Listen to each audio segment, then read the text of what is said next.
तो स्वागत है आपका आप ही के अपने चैनल उदय क्लासेस पे। और आज के इस वीडियो के अंदर हम लोग करने जा रहे हैं बायोलॉजी के चैप्टर 1 को, जिसका नाम है जैव प्रक्रम। हमने इस वाले चैप्टर का थ्योरी वाला पार्ट कर रखा है और चैनल पे उसका वीडियो भी है, तो अगर आपने नहीं जाकर के देखा है तो जाकर के देख सकते हो। प्लेलिस्ट भी मैंने बना दिया है।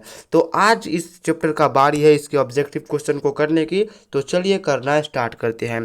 तो फर्स्ट नंबर जो अपना ऑब्जेक्टिव क्वेश्चन है वो ये है कि वैसे पौधे जो पोषण के लिए सड़ी गली चीज़ों पर निर्भर हो उसे वो कहलाते हैं। तो वैसा पौधा जो क्या हो अपने पोषण के लिए सड़ी गली चीज़ों पर निर्भर हो उसे हम लोग मृतजीवी कहते हैं। Option number B right answer हो जाएगा। उसके बाद नेक्स्ट क्वेश्चन ये है कि पोषण के लिए आवश्यक है। तो पोषण के लिए क्या क्या आवश्यक है, स्वपोषी पोषण के लिए आवश्यक है। तो जो स्वपोषी पोषण होता है उसके लिए क्लोरोफिल, सूर्य का प्रकाश, H2O और CO2, ये सारे के सारे चीज़ मतलब क्या है आवश्यक है। तो यहाँ पे option number D right answer हो जाएगा। उसके बाद नेक्स्ट क्वेश्चन ये है कि इनमें से कौन प्रकाश संश्लेषी अंगक है। तो इनमें से जो क्या है हरित लवक क्या है, तो प्रकाश संश्लेषी अंगक है। Option number A right answer हो जाएगा। उसके बाद नेक्स्ट क्वेश्चन ये है कि वायुमंडल में CO2 कितना प्रतिशत पाया जाता है। तो जो वायुमंडल है अपना उसमें 0.33% क्या होता है CO2 पाया जाता है। Option number B right answer हो जाएगा।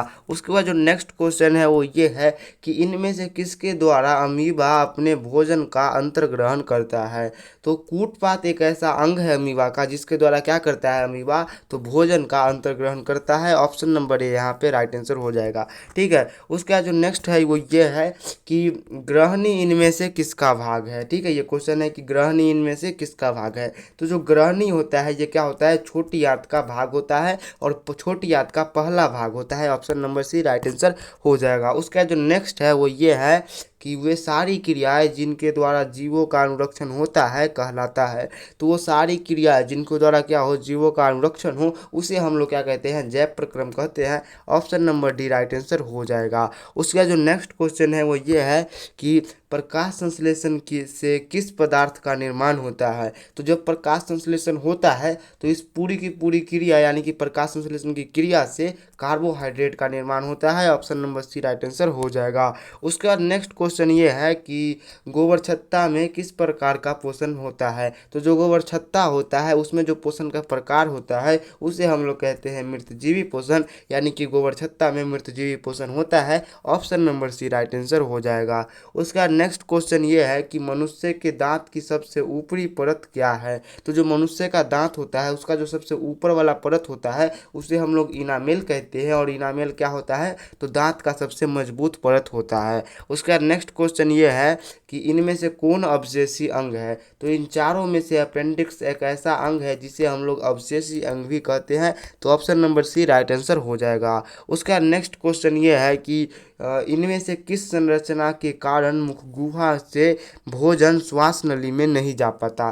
तो इनमें क्या है, एपिग्लोटिस एक ऐसी संरचना है जो क्या करता है कि मुख गुहा में से भोजन को श्वास नली में नहीं जाने देता है और भोजन को क्या करता है ग्रास नली में पहुंचा देता है। उसका जो नेक्स्ट क्वेश्चन है वो ये है कि छोटी आंत में भोजन का पूर्ण पाचन होने के बाद भोजन क्या कहलाता है। तो जब छोटी आंत में भोजन पूरी तरह से पच जाता है यानी कि उसका पूर्ण पाचन हो जाता है उसके बाद भोजन को हम लोग चाइल के नाम से जानते हैं, यानी कि चाइल उसका नाम हो जाता है। Option number C right answer. उसका जो नेक्स्ट क्वेश्चन है वो ये है कि मनुष्य के आहार नाल की लंबाई कितनी होती है। तो कोई भी मनुष्य होता है उसकी क्या होती है, आहार नाल की लंबाई 8 से 10 मीटर की होती है। उसका जो नेक्स्ट क्वेश्चन है वो ये है कि मनुष्य के एक मिनट क्वेश्चन ये है कि मनुष्य के मुखगुहा में कितनी जोड़ी लाल ग्रंथियाँ पाई जाती है।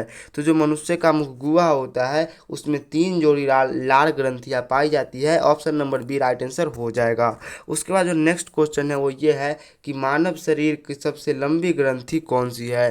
तो जो मानव शरीर है उसकी सबसे लंबी ग्रंथि यकृत है। Option number B right answer हो जाएगा। लंबी नहीं सबसे बड़ी होगा आंसर। उसके बाद नेक्स्ट क्वेश्चन ये है कि सॉरी लंबी अगर है तो हो जाएगा यहाँ पे छोटी आंत, और अगर बड़ी की बात की जाए तब जाकर के यकृत होगा। ये क्वेश्चन थोड़ा सा गलत है। उसके बाद नेक्स्ट क्वेश्चन ये है कि प्रकाश संश्लेषण होता है, तो जो प्रकाश संश्लेषण की क्रिया होती है वो कब होती है? तो हम सभी जानते हैं कि प्रकाश संश्लेषण की क्रिया दिन में होती है, क्योंकि सूर्य का प्रकाश दिन में ही पाया जाता है। उसके बाद नेक्स्ट क्वेश्चन ये है कि कूटपाद किस में पाया जाता है? तो जो कूटपाद होता है वो पाया जाता है अमीबा के अंदर। ठीक है, अमीबा के अंदर पाया जाता है। Option number C right answer हो जाएगा।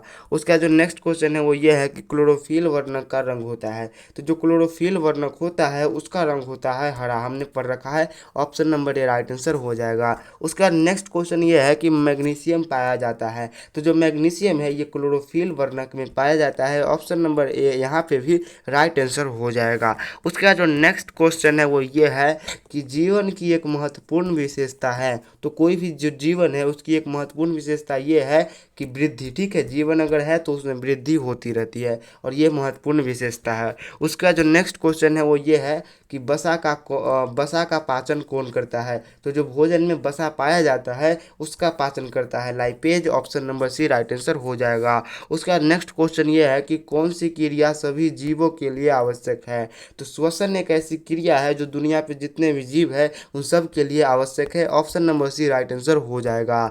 उसका जो नेक्स्ट क्वेश्चन है वो ये है कि मानव आहार नाल का सबसे लंबा भाग कौन है? तो यहाँ पे बात हो रही है सबसे लंबे भाग की, तो वो है छोटी आंत।